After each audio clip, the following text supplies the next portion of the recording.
haven't actually come across anybody while I've been here that have had anything negative to say about Galloway Glens. I feel like it has a warm family feeling about it that makes people want to engage, and everybody's so positive. There's no whinging or moaning. There's a very positive outlook. What can we do? And I think that comes from delivery, where actually people see things happening. So through the community activities programme, it's just working with all the different volunteer organisations up and down the Glen Cairns, Castle Douglas, Kirkcudbright. They're just astonishing, and they really ask for nothing. And they do it anyway, and they do it well. And what I've really enjoyed is being able to lean in a little bit and just support, whether it's with marketing or communications or cold hard cash, just to leverage the enthusiasm that these people have for their communities and make it a little, whether it's making it a bit more accessible or just even more wide-reaching. It's been a real privilege, actually. The Galloway Glens was initially sort of set up with a framework that it was very much at arm's length from the council to ensure that it was all about delivery, not necessarily about sort of some people's preconceived ideas about the council and what we can and we can't do. I think meshing those two together has allowed us to get the best from the communities, from the businesses, and also from the Galloway Glens team and the council to actually see a sort of, a positive delivery mechanism over the last 6 years. The only thing is making sure we get these projects delivered by our partners, and they enjoy doing it and get a lot out of it as well. And our job is to make it as easy as possible for them.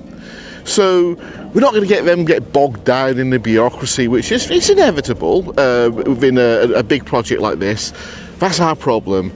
What we want to see is our partners not be able to cut through all that bureaucracy and get out there and deliver this fantastic suite of projects.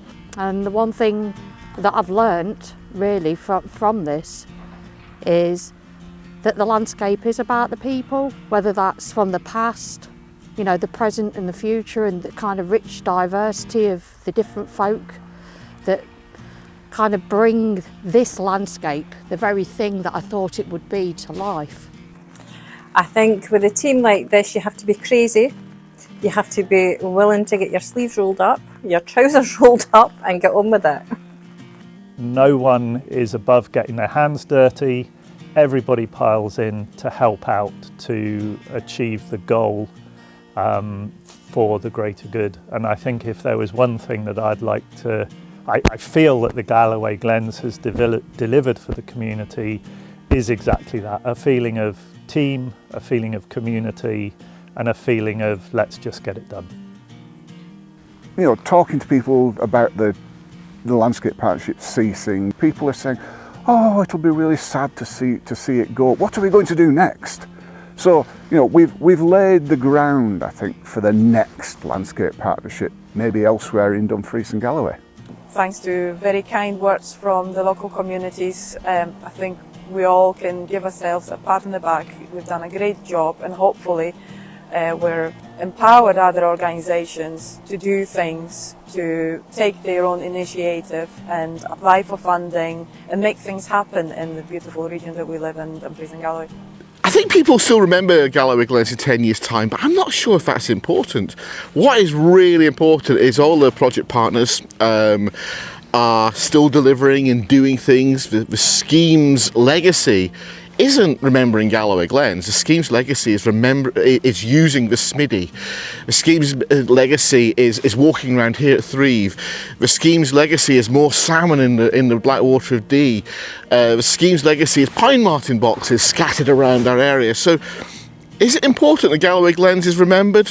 I don't think it is. What is important is all our partners are still moving on and delivering new projects under new names.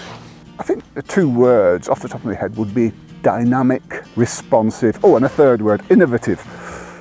Life-changing for many people that are involved in the Galloway Glens, and visionary as well. The projects, they've grown, they've evolved, they are, I would say a lot of them are at the cutting edge of sustainable learning and change. I think I'll remember it in 10 years' time as a flash of brilliance across the Galloway Glens area that came and was awesome and then did go but left a legacy behind it, you know, and I think that's okay that it came and then it waned, because you can't do it forever. But someone that came and made a real difference and took a lot of organisations and people with it.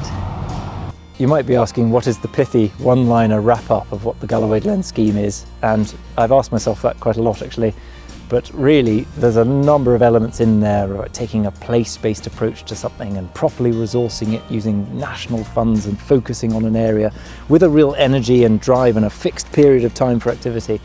They probably sum up the real elements of the Galloway Glens Scheme, but one thing that's ruled everything else really has been probably engagement with the community and the support that we've had from the community. And so I'm just so massively grateful for everyone that's put in time, given their opinion and helped us along, because my goodness, it's been a ride.